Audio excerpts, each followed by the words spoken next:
Êtes-vous prêt à voyager des frontières de vos peurs aux limites de vos rêves, à rencontrer des mythes et des légendes, des diables et des anges, à vous laisser conduire sur les chemins de l'étrange? Arcanum Fabulas. Saison 4.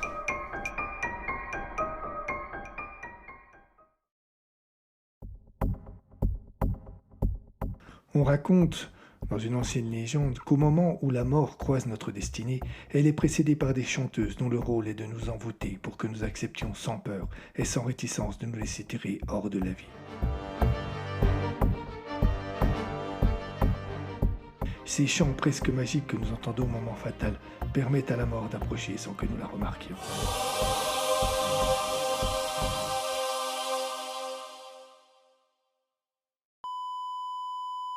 Le chant des dames de la mort.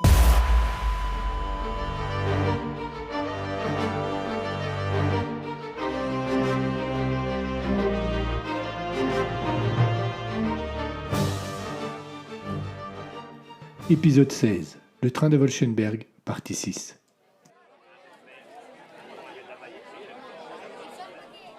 Des cris, des insultes, des menaces. L'ambiance dans le café de Carlos était explosive.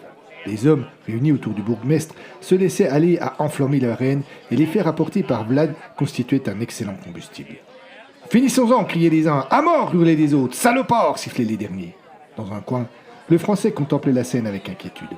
Tous les éléments en faveur de l'innocence des mineurs s'étaient échappés devant l'assaut conjugué des peurs de chacun et des bribes d'événements qui étaient de nature à semer le doute. Jacques-Yves paraissait être le seul à conserver un peu de sang-froid. Vladimir, quant à lui, ne savait plus. Prostré dans un coin, il donnait l'impression de se trouver dans un autre monde.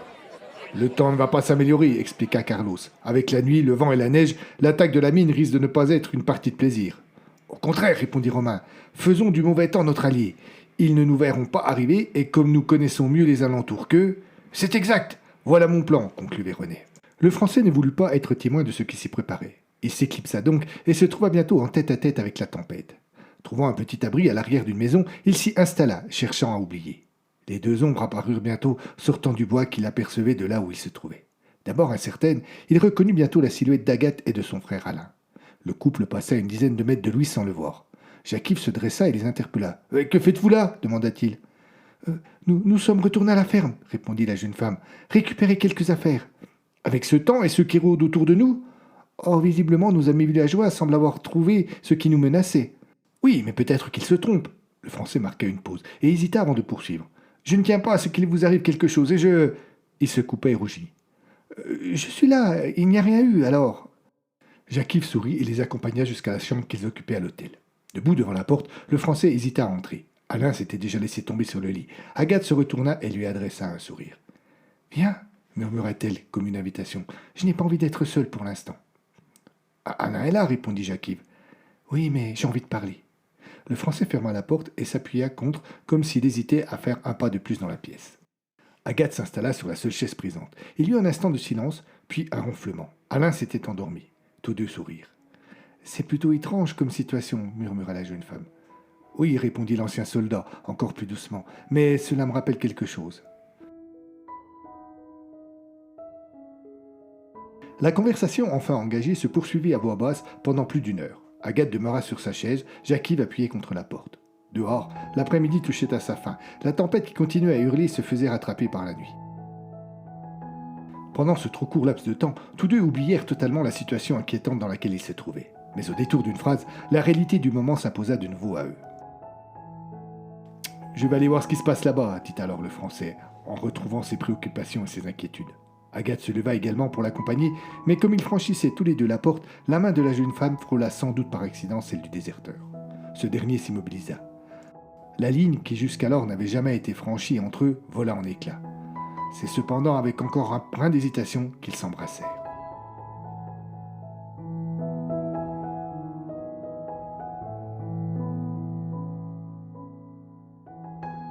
Agathe lui prit la main et l'entraîna à l'abri des regards et des ronflements d'Alain dans un petit réduit qui se trouvait de l'autre côté du couloir. Là, ils devinrent amants.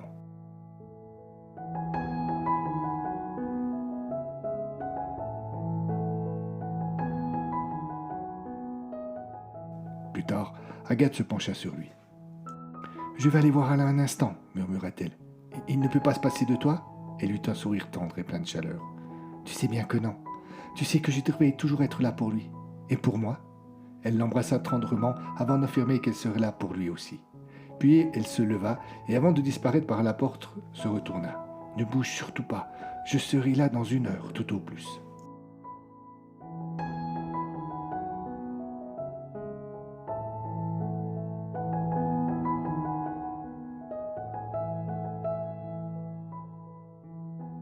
Le Français la regarda s'évanouir dans un jet de lumière venant du couloir, puis, plein de plaisir, il s'endormit. Il la sentit à peine revenir plus tard et se glisser gelée contre lui. Ses caresses le ramenèrent à la vie. Ils firent de nouveau l'amour.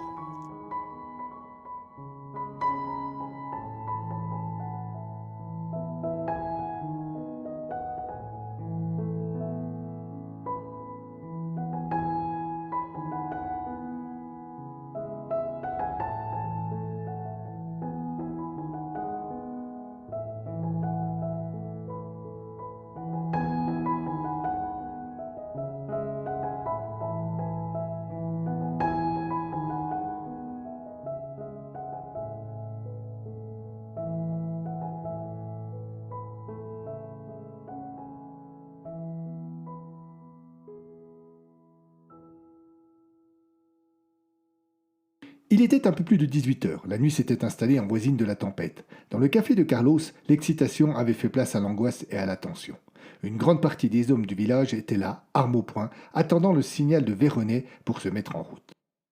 Le plan était simple. Répartis en 6 groupes, les villageois profiteraient de la tempête pour encercler la mine sans être vus. Au signal, tous fronderaient en même temps sur des cibles définies, les uns prenant possession du puits, d'autres des bâtiments administratifs, et ainsi de suite. Dès qu'une résistance serait rencontrée, tous viendraient en aide aux groupes en difficulté. Pris ainsi de toutes parts, les mineurs ne feraient sans doute pas le poids. « Et s'ils veulent se rendre ?» demanda quelqu'un tandis que tous s'enthousiasmaient sur le plan. Véronnet n'avait pas répondu de suite. Il avait réfléchi quelques secondes avant de lancer presque par provocation. « Ils ont tué l'un des nôtres, et aussi tous les passagers du train. Alors chacun fera selon sa conscience. »« À mort !» avait alors chanté le chœur de fous furieux qui étaient en train de devenir les respectables habitants de Wolschenberg.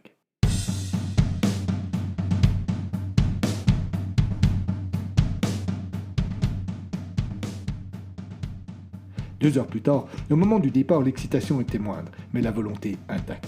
Accompagné de Romain et de Carlos, Louis entra dans la grande salle du café. À son apparition, tous se levèrent comme un seul homme. « Mes amis, le moment est venu. Chacun connaît le groupe auquel il appartient. Nous allons nous mettre en route à 3 minutes d'intervalle chacun. Il faut 10 bonnes minutes pour se rendre là-bas en temps normal. Nous nous en accorderons 15. Quand nous serons prêts, à l'aide d'une torche, je ferai un signe au groupe le plus proche de moi, qui le reproduira pour le 3e, et ainsi de suite. Ensuite, que Dieu nous accompagne. »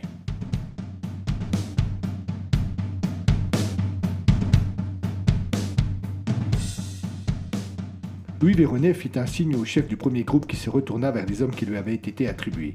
Pas un autre mot ne fut dit et ils quittèrent la pièce. L'opération était lancée.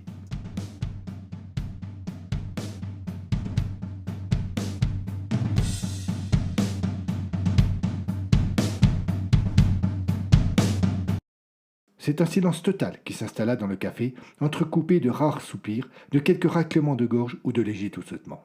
Comme prévu par le plan, toutes les 3 minutes, un nouveau groupe partait. Il ne resta bientôt plus que le bourgmestre et une dizaine d'hommes. Assis au fond de la salle, Vladimir Kochek restait en tête-à-tête avec un verre de vin blanc que, pour une fois, il ne semblait pas décidé à vider. Le bûcheron, malgré ce qu'il avait vu, malgré l'enthousiasme malsain de ses compatriotes, refusait encore et toujours de participer à ce qu'il nommait un massacre d'innocents. À l'instant de partir, alors qu'il venait de mettre son fusil sur l'épaule, Louis jeta un regard au géant. « Attendez-moi 2 minutes dehors, demanda-t-il à ses compagnons. Puis, tandis que les autres sortaient, il vint jusqu'à Vlad. « Tu n'as toujours pas changé d'avis ?» Le bûcheron répondit non d'un simple geste de la tête, sans parler et sans regarder son interlocuteur. Louis s'assit sur la chaise d'en face, il posa son fusil à côté de lui et soupira longuement. « Tu sais bien que ton aide nous serait plus utile. Si tu viens avec nous, tu multiplies par 10 nos chances de réussite. » « N'insiste pas, Louis. Ce que vous apprêtez à faire est dégueulasse et injuste. Mais enfin, rends-toi à l'évidence. Tu as vu les preuves. Tu les as vues toi-même en train d'enterrer Rémi. Cela ne veut pas dire qu'il l'avait tué. Ne me parle pas des dames de la mort. Ce sont des sottises. Et même toi, tu ne peux pas croire à cela. Vladimir plongea son regard dans celui de Louis. Il était si intense que ce dernier en ressentit un malaise et recula un peu. Tu sais, Louis, pendant toutes ces années que j'ai passées presque seul dans les bois, j'en ai vu des choses étranges, des trucs soi-disant impossibles. Les légendes ne naissent pas comme cela. Elles ont toutes une part de réalité. Comme tu veux. Véronnet se leva et partit en direction de la porte. Je te le prouverai, Louis, lança Vlad avant que le bourgmestre ait quitté le café. Et je te le prouverai même si c'est déjà trop tard.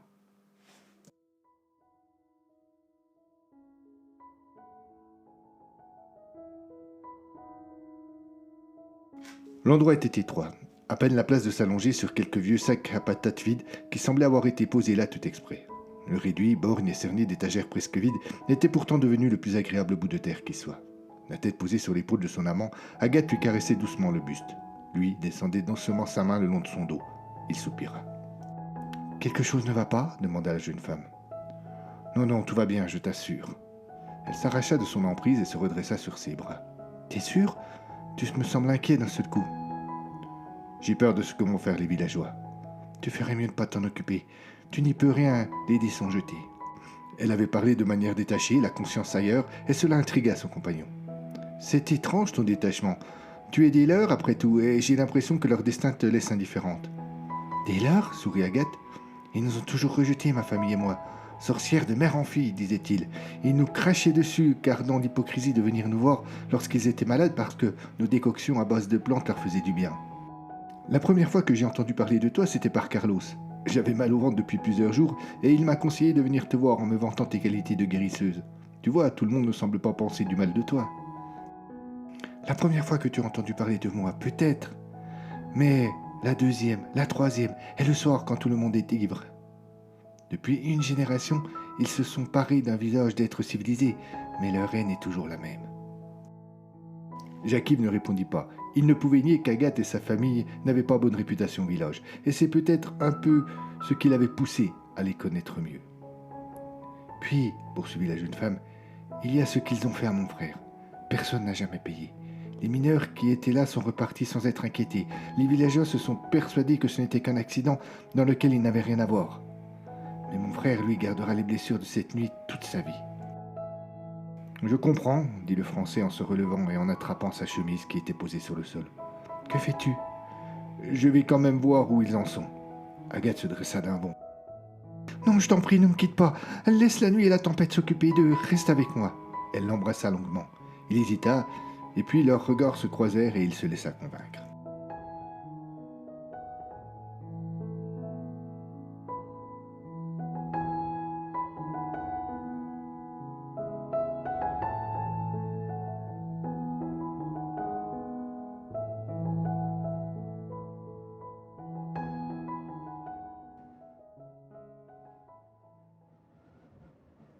Le dieu Éole claquait le visage de chacun des villageois, et la neige dansait devant eux avec arrogance. Il était dès lors difficile d'imaginer que ces deux-là pouvaient être alliés.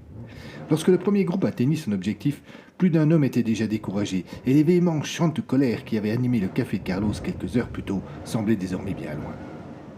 Le chef du premier groupe se nommait Jean Vallet.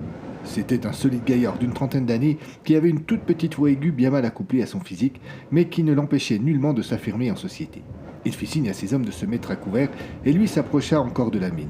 Il se trouvait à une centaine de mètres derrière le puits de l'exploitation. Tout semblait calme. Il revint vers ses hommes et à voix basse leur expliqua que la situation était bonne. Il n'y avait plus qu'à attendre le signal.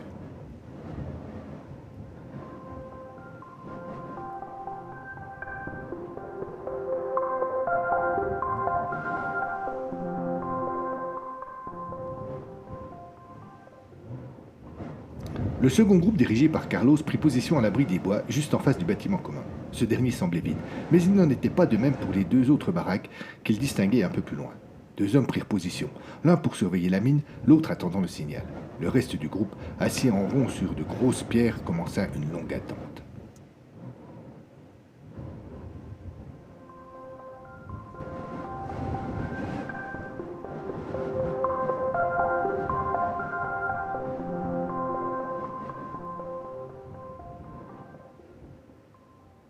Le troisième groupe, sous les ordres de Romain, avait pour mission de s'emparer du bâtiment administratif. Ce dernier, à peine en avant des deux autres, se présentait face à la forêt, à proximité du chemin qui reliait la mine au village. Tout devant lui était dégagé. Pour l'heure, c'était un avantage certain, car il était simple d'en surveiller les abords. Tout à l'heure, lorsqu'il faudrait traverser ce grand espace vide, les assaillants seraient des cibles faciles. Il ne leur restait qu'à espérer que les mineurs ne soient pas réfugiés là. Pour l'instant, il n'y avait rien d'autre à faire que d'attendre.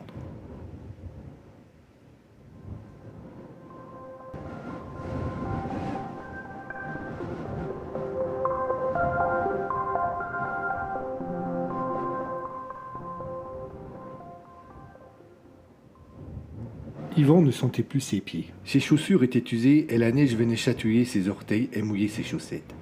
Mais cela lui paraissait bien secondaire face à l'honneur qu'on lui avait fait, diriger le quatrième groupe. Ce dernier devait prendre position derrière le gros tas de cravaches situé à l'est de la mine. Des abris parfaits pour approcher sans être vu. Le quatrième groupe n'avait pas la tâche la plus difficile. Il devrait ensuite prendre possession du dortoir. Yvan roula au sol et se colla contre un tas de gravats. Il attendit quelques instants cherchant à traquer le moindre bruit. Celui-ci ne se produisit pas. Il monta jusqu'au sommet des gravats.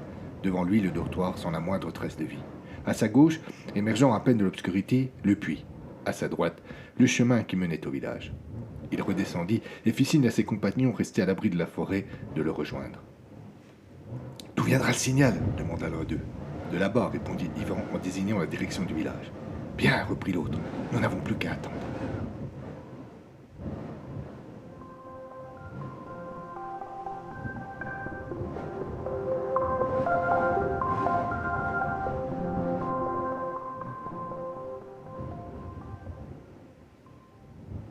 À l'ouest de la mine, un petit promontoire rocheux permettait de dominer tout le coin avant de redescendre en pente assez rude sur le site. C'est là que le cinquième groupe s'installa. Tout comme le sixième groupe, il n'avait pas d'objectif précis. Surveiller lorsque l'attaque commencerait et se porter le plus rapidement possible à hauteur des compagnons qui auraient une éventuelle difficulté. Du monde qui commandait ce groupe s'approcha de la pente et la regarda avec perplexité. « C'est casse-gueule » pensa-t-il à haute voix. « Très casse-gueule ». Il jeta ensuite un regard sur la mine qui s'étendait une dizaine de mètres plus bas. Pas un signe de vie. Il s'assit un peu à l'écart du groupe, remonta le col de sa veste et donna l'impression de s'endormir. L'impression seulement, car il attendait en fait le signal.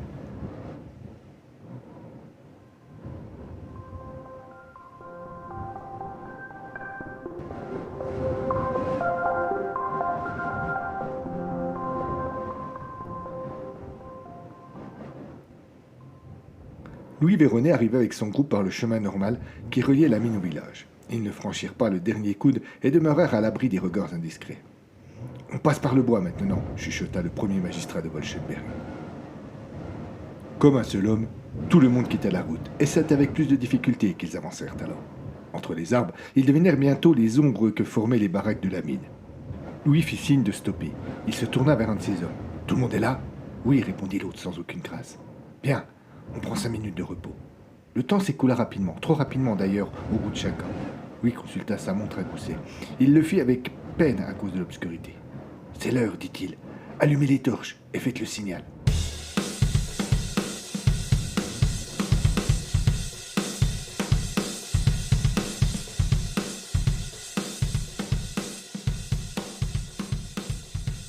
Un homme s'éloigna du groupe. À l'aide d'un briquet, il enflamma un morceau de bois sec qu'il avait apporté tout exprès et fit des signes dans la nuit. Il n'était plus question maintenant de reculer.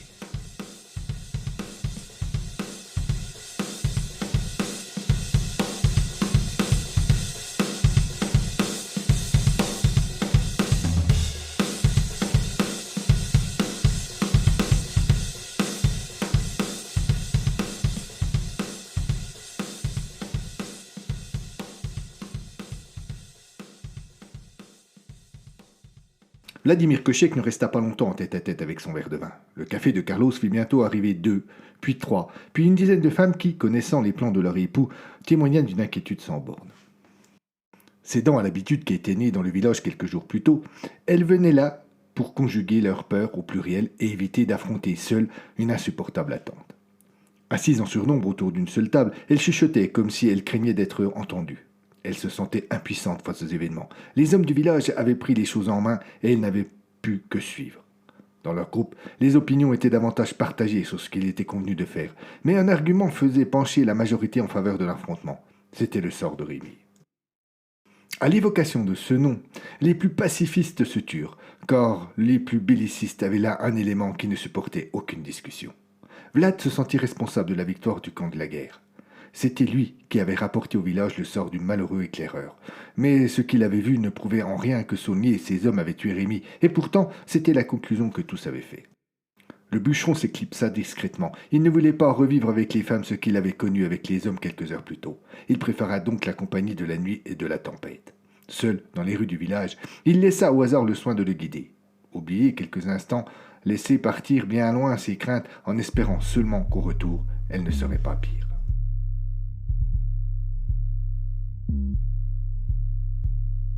Il laissa donc toute l'alcool ingurgité prendre le contrôle de ses sens. De toute façon, que pouvait-il faire d'autre? La rue principale dans un sens, ensuite dans l'autre, le tout en zigzagant quelque peu. Et puis, un peu plus loin, et voilà la gare. Le quai et la Saint-Godard. Arrivé devant la locomotive, Vlad la regarda avec haine. « C'est de ta faute !» lui cria-t-il. « De ta faute tout cela! C'est toi qui nous as amené le malheur ici !» Il jeta un énorme coup de pied dans une des roues du monstre. Cela n'eut pour effet que de lui arracher un cri de douleur et de nouveau des jurons. Il clopina jusqu'à l'unique banc qui se trouvait là, sur le quai, et s'y laissa choir. Il prit entre ses mains son pied endolori. La douleur avait eu le bon goût de l'extirper un peu des conséquences de l'alcool. « Mais qu'est-ce que je fous là ?» pensa-t-il. « Avec un temps pareil !» Il se leva, et comme il allait quitter le quai, il vit 2 billes vertes briller dans la nuit. Son sang ne fit qu'un tour. Il reconnut le regard du loup. L'animal se tenait à une dizaine de pas de lui, immobile. Vlad demeura interdit jusqu'à ce que le loup prenne la fuite en direction de la forêt. Alors qu'il allait franchir la lisière, il stoppa net et regarda de nouveau en direction du bûcheron. Avec la nuit et la neige, ce dernier ne distinguait plus qu'une vague silhouette, mais il entendit très nettement le cri qu'il poussa. Encore hésitant, le géant avança timidement en direction du loup. Ce dernier semblait l'attendre et n'entra dans le bois que lorsque Vladimir fut à une dizaine de mètres de lui. Une idée étrange traversa la tête du bûcheron à cet instant. Et si le loup voulait que je le suive? Faisant confiance à son instinct, il s'élança derrière l'animal. Dans la forêt, la neige était plus discrète, mais le vent, lui, jouant des branches, composait une mélodie des plus angoissantes. Le loup était toujours là. Vlad distinguait sa silhouette glissant entre les arbres. Si par hasard il arrivait que l'animal s'éloignait un peu trop, il stoppait et attendait que le bûcheron se soit rapproché. Le géant n'avait plus le moindre doute sur les intentions du canidé. L'étrange marche dura un bon quart d'heure, et Kochek n'avait pas la moindre idée de l'endroit où il se trouvait. L'obscurité était totale, et à plusieurs reprises il faillit tomber. Enfin, ils sortirent du bois, et Vlad reconnut le lieu dit de la Roche des Valiers. Une grande clairière surplombant un vide, avec en son centre une vieille grange abandonnée. Le loup s'en approcha et s'assit devant la porte. Il laissa Vlad venir presque jusqu'à lui. Il aurait suffi au bûcheron de tendre la main pour toucher l'animal, mais ce dernier ne se laissa même pas frôler. Il se dressa et d'un bond disparut sous les arbres. Vlad poussa la porte de la grange et y pénétra. Pendant ce temps, le loup s'asseyait au milieu de la forêt juste à côté d'une jeune femme vêtue d'une longue robe qui, d'où elle se trouvait, pouvait voir la grange et les alentours. Cherchant sans doute à se protéger du froid, elle remonta sur sa tête la large capuche de sa robe blanche. Puis, elle attendit que le bûcheron découvre ce qu'il devait découvrir. Quand Vlad sortit de la grange, on eût dit qu'il venait de voir le diable. Sans hésiter, il prit la direction du village, mais bifurqua avant le bois vers le nord, bien décidé à rejoindre la mine. Il n'atteignit pas les arbres, car dès qu'il vit la jeune femme sortir du bois, il s'arrêta net. L'étrangeté de cette apparition était indescriptible. Il faisait froid, mais elle ne semblait pas en ressentir la morsure. Le vent soufflait, mais sa robe ne dansait pas au rythme de ses hurlements. La neige tombait, mais ses cheveux ne paraissaient ni mouillés, ni même blanchis. Enfin, il faisait très sombre, très sombre, mais l'étrange aura lumineuse qui l'entourait permettait à Vlad de la voir comme en plein jour. Le loup vint rejoindre sa compagne et reprit sa place à ses pieds. Pas de doute, cette femme n'était pas celle qu'ils avaient poursuivie la veille dans le bois. Quelque chose de différent s'en dégageait. Un instant, le bûcheron hésita sur la démarche à avoir, puis lentement il recula. La femme sourit. Elle lui fit signe de s'arrêter, puis, portant un doigt à sa bouche, elle découragea toute tentative de prise de parole. Enfin, d'un troisième geste, elle invita à tendre l'oreille. Entre deux rafales de vent, Vlad distingua nettement une voix qui l'appelait. Il se retourna et vit une ombre sortir du bois. « Qui est là ?» demanda-t-il. Le nouveau venu s'immobilisa un court instant, puis prit la fuite. Le bûcheron ne lui donna pas l'occasion d'aller bien loin. Il le rattrapa et d'une violente bousculade l'envoya au sol et se jeta sur lui. « Arrêtez, pitié !» Vladimir sursauta en reconnaissant son adversaire. Il lâcha prise et se redressa, cherchant une explication. Il se retourna vers la femme et le loup, mais tous deux avaient disparu. Sans doute avaient-ils accompli leur tâche. Le bûcheron avait maintenant les éléments. « Il va falloir que tu m'expliques !» dit-il à son adversaire encore à terre.